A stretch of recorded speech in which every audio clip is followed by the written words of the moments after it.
जय श्री कृष्ण दोस्तों, आज हम सुनेंगे अनंत चतुर्दशी व्रत की पौराणिक कथा। एक बार महाराज युधिष्ठिर ने राजसूय यज्ञ किया। उस समय यज्ञ मंडप का निर्माण सुंदर तो था ही, अद्भुत भी था। वह यज्ञ मंडप इतना मनोरम था कि जल व थल की भिन्नता प्रतीत ही नहीं होती थी। जल में स्थल तथा स्थल में जल की भांति प्रतीत होती थी। बहुत सावधानी करने पर भी बहुत से व्यक्ति उस अद्भुत मंडप में धोखा खा चुके थे। एक बार कहीं से टहलते टहलते दुर्योधन भी उस यज्ञ मंडप में आ गया और एक तालाब को स्थल समझ उसमें गिर गया। द्रौपदी ने यह देखकर अंधों की संतान अंधी कहकर उनका उपहास किया। इससे दुर्योधन चिढ़ गया। यह बात उसके हृदय में बाण समान लगी।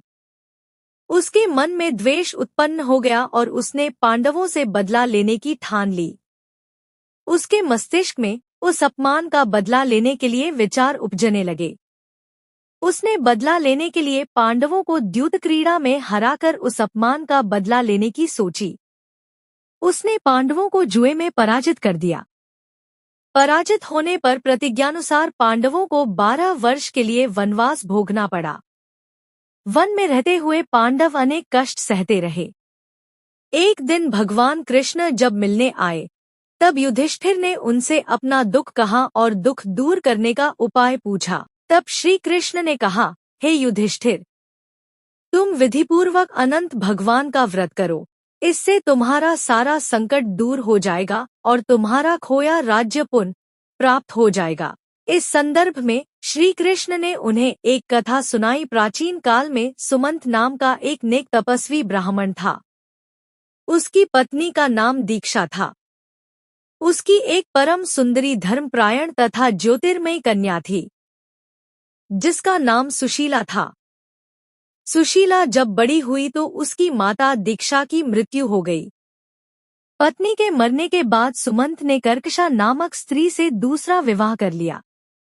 सुशीला का विवाह ब्राह्मण सुमंत ने कौंडिन्य ऋषि के साथ कर दिया।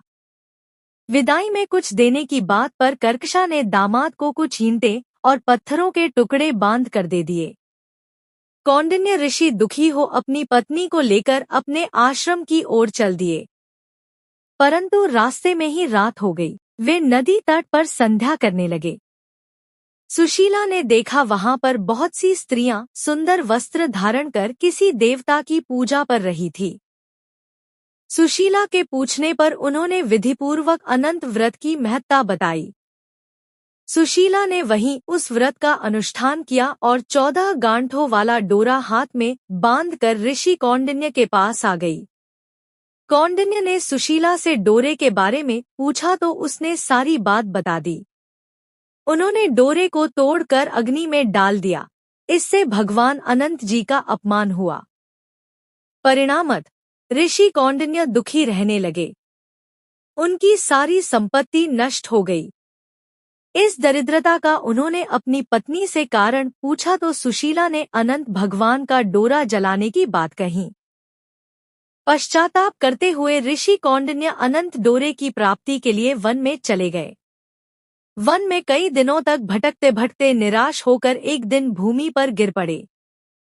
तब अनंत भगवान प्रकट होकर बोले, हे कौंडिन्य, तुमने मेरा तिरस्कार किया था, उसी से तुम्हें इतना कष्ट भोगना पड़ा। तुम दुखी हुए, अब तुमने पश्चाताप किया है। मैं तुमसे प्रसन्न हूँ। अब तुम घर जाकर विधिपूर्वक अनंत व्रत करो। 14 वर्ष पर्यंत व्रत करने से तुम्हारा दुख दूर हो जाएगा। तुम धनधान्य से संपन्न हो जाओगे। कौंडिन्य ने वैसा ही किया और उन्हें सारे क्लेशों से मुक्ति मिल गई। श्री कृष्ण की आज्ञा से युधिष्ठिर ने भी अनंत भगवान का व्रत किया, जिसके प्रभाव से पांडव महाभारत के युद्ध में विजयी हुए तथा चिरकाल तक राज्य करते रहे। आप सभी को अनंत चतुर्दशी की हार्दिक शुभकामनाएं। जय श्री कृष्ण।